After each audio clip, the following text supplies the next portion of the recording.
നിസ്കാരത്തിൻ്റെ നിയത്തിൻ്റെ ശരിയായ രൂപം എങ്ങനെയാണ്?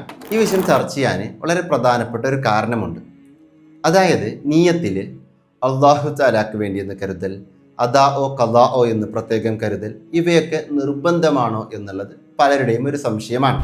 എന്നാൽ ഇവിടെ നമ്മൾ മനസ്സിലാക്കേണ്ടത് നിസ്കാരത്തിൻ്റെ നിയത്തിൽ 3 കാര്യങ്ങൾ കരുതുക എന്നുള്ളത് നിർബന്ധമാണ്. അതേതൊക്കെയാണ്?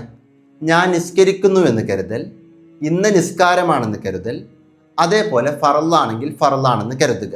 ഏറ്റവും ഷോർട്ടായിട്ട് ഉസല്ലി ഫറലുൽ ളുഹ്രി, ളുഹ്റെന്ന ഫറല് നിസ്കാരം ഞാൻ നിസ്കരിക്കുന്നു എന്ന് നിയത്ത് കരുതിയാൽ തന്നെ നിസ്കാരം ശരിയാകും. അതേ സമയത്ത് അല്ലാഹു തആലക്ക് വേണ്ടിയാണെന്ന് കരുതലും, അദാ ആയിട്ടോ ഖദാ ആയിട്ടാണോ എന്ന് കരുതലും, ഖിബ്ലക്ക് മുന്നിട്ടാണെന്ന് കരുതലും, റക്അത്തുകളുടെ എണ്ണം കരുതലൊക്കെ പ്രത്യേകം സുന്നത്തുള്ള വിഷയമാണ്.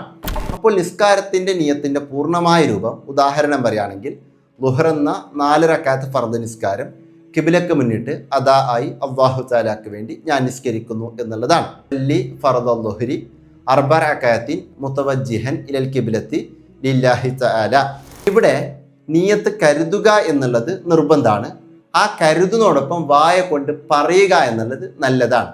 ജമാഅത്തായി നിസ്കരിക്കുന്നവർ ഇമാമിനോട് കൂടെ എന്ന് നിയത്തിൽ പ്രത്യേകം കരുതേണ്ടതാണ്.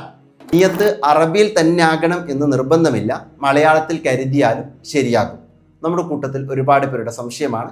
മാക്സിമം ആളുകളിലേക്ക് ഇപ്പോൾ തന്നെ എത്തിച്ചു കൊടുക്കാം.